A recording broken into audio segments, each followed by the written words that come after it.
Hi everyone, my name is Allie. I'm the lead designer for Lace and Liberty, and today we're going to talk about a few different types of lace and how to applique them. As an example for today, let's talk about a more glamorous romantic style dress.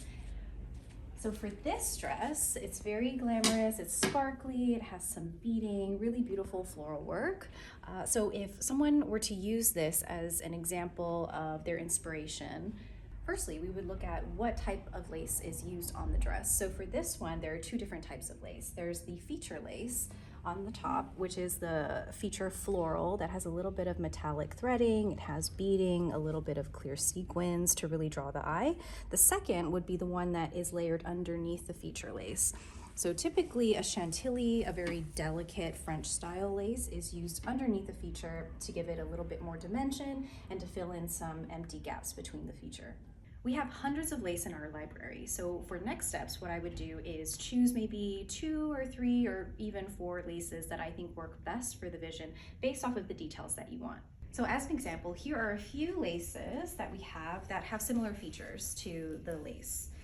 So for this one, we have a beautiful floral pattern. It has some metallic threading and it does have the clear sparkle sequins. The only thing that this one is missing would be the beading.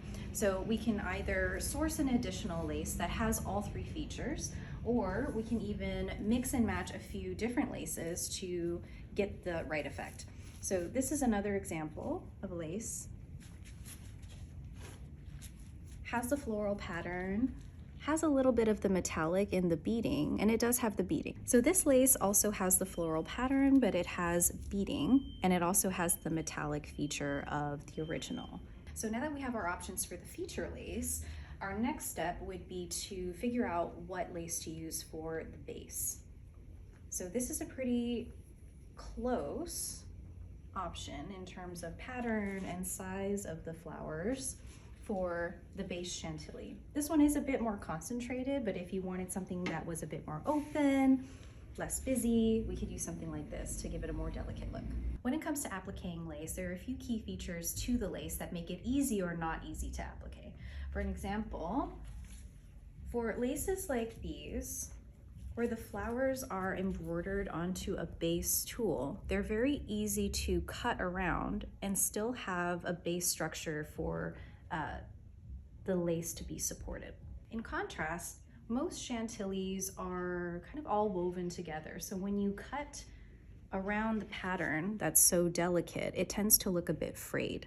So it's much easier to cut and applique in place laces that are like the feature. So once your laces are chosen, I'll typically do a custom sketch for you to show you the overall look of your design. But today I can show you kind of how we work with our production team to do your lace applique behind the scenes.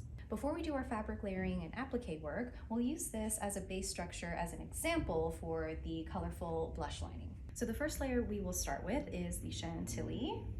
So now we have our base chantilly. Our next layer is actually a delicate layer of tulle that the lace is going to be appliqued to. And now we'll start cutting the pieces for the floral lace applique.